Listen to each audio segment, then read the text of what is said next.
Cinema ఇండస్ట్రీకి నట్టి కుమార్ ఓ నయీం అని ఆరోపించారు నిర్మాత సి కళ్యాణ్. ఇండస్ట్రీలో చాలా మంది నట్టి కుమార్ బాధితులు ఉన్నారన్నారు. ప్రజలను, ప్రభుత్వాలను తప్పుదోవ పట్టించే విధంగా నట్టి కుమార్ ప్రకటనలు చేస్తున్నారని విమర్శించారు. నట్టి కుమార్ను ప్రశ్నించి ఇండస్ట్రీలో ఎవరికైనా నయీంతో సంబంధాలు ఉంటే అరెస్ట్ చేసుకోవచ్చన్నారు. ఈ మధ్య ఒక పిచ్చి కుక్క మళ్ళీ పిచ్చి ముదిరింది. 3 సంవత్సరాల క్రితం ఈ పిచ్చి కుక్కకు ట్రీట్మెంట్ చేయడం జరిగింది ప్రెస్ క్లబ్లో. ఆ తర్వాత పిచ్చి సాఫీగా అయి ఉండింది. మళ్ళీ సడన్గా ఈ మధ్యన వర్షాలు వచ్చే లోపల కుక్కలకు వర్షాలు వస్తే పిచ్చి ముదరదులాగా నట్టి కుమార్ అనే పిచ్చి కుక్క పిచ్చి ముదిరింది. ఆ పిచ్చికి ట్రీట్మెంట్ చేద్దామనే ఈ కార్యక్రమం ఏర్పాటు చేయడం జరిగింది. మేము తెలంగాణ గవర్నమెంట్ని కానీ, ఆంధ్ర గవర్నమెంట్ని కానీ, పోలీసు వ్యవస్థను కానీ ఒక్కటే అడుగుతున్నాం, రిప్రజెంటేషన్ ఇవ్వబోతున్నాను. నయీం బాధితులు అంటున్నారు. నయీం బాధితుల కొరకు ఒక సెల్ నంబర్ ఇచ్చారు, ఈ చేశారు. అలాగే నట్టి కుమార్ బాధితులు అని ఒక సెల్ నంబర్ ఇచ్చి ఒక సెల్ ఓపెన్ చేస్తే అసలు నయీం బాధితులు కంటే నట్టి కుమార్ బాధితులు ఎక్కువ వస్తారు. అప్పుడు తెలుస్తుంది వాట్ ఈజ్ నట్టి కుమార్ అని. అలాగే రేపు 31వ తారీఖు మా కార్యవర్గ తెలుగు ఫిల్మ్ ఛాంబర్ కార్యవర్గ సమావేశం ఉంది. సమావేశంలో చర్చించి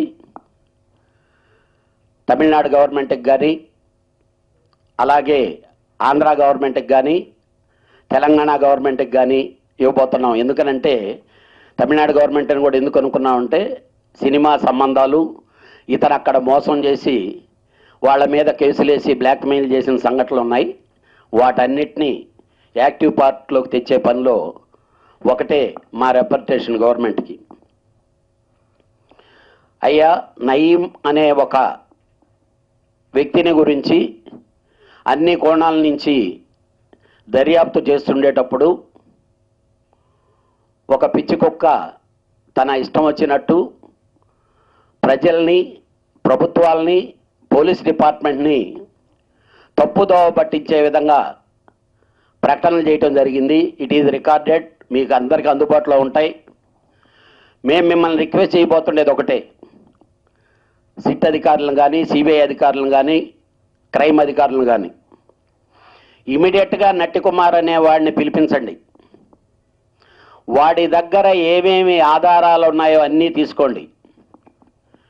సినిమా ఇండస్ట్రీలో వాడు ఎలాంటి పెద్దవాడైనా ఆలోచించే పని లేకుండా మీ అదుపులోకి తీసుకొని ప్రశ్నించి తగిన విధంగా మీరు శిక్షించవచ్చు.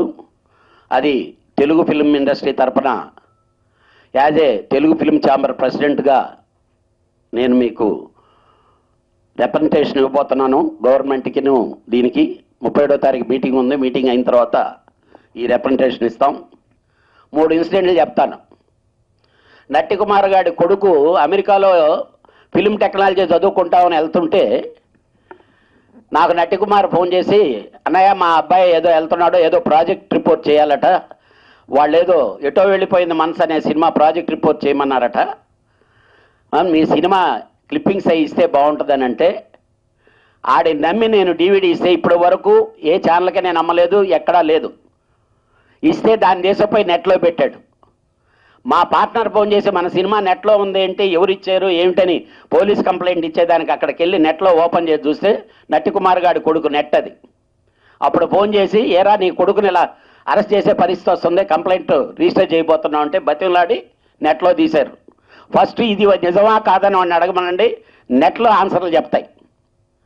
పాపం ఒక ప్రొడ్యూసరు ఒక ఇండస్ట్రీ మీద అభిమానంతో వచ్చి ఒకడు వచ్చాడు, నట్టి కుమార్కి అప్పు ఇచ్చాడు సినిమా తీసి. అప్పు ఇస్తే ఆ సినిమా పేరే బ్లాక్ మనీయో ఏదో ఒక సినిమా. ఆ డబ్బు ఇవ్వకపోగా ఆడి ఇంటిని రిజిస్టర్ చేసి, వాళ్ళ ఆవిడ పేరు మీద ఉంది ఇల్లు, ఇంటిని రిజిస్టర్ చేసి డబ్బు తీసుకొని ఇంట్లో చర్చి కట్టేసి, అంటే ఒక ఇంటిని చర్చిగా కట్టి ఆ ఇంటిని తాకట్టు పెడతారు, రిజిస్టర్ చేస్తారు. అది నట్టి కుమార్ గారి తెలివితేటలు. ఇప్పటికి ఇంకా కేసులు జరుగుతున్నాయి. అంటే ఫ్యామిలీలో ఇంటెన్షన్ ఏంటి? ఇంకా క్రీస్తు పేరు చెప్పుకొని డబ్బులు దండటం. అక్కడ ఈ సొసైటీలో ఈ అన్నదానాలు చేస్తున్నాను, ఈ పంచుతున్నాను, అవి పంచుతున్నాను అని చెప్పి ఊరికి ఒక పోస్టర్ ప్రింట్ చేయటం, డబ్బులు దండటం. ఇవన్నీ కాదా అవునా? ఇవన్నీ విత్ పోస్టర్లతోటే ఉంటాయి ఏ ఊర్లో అడిగినా.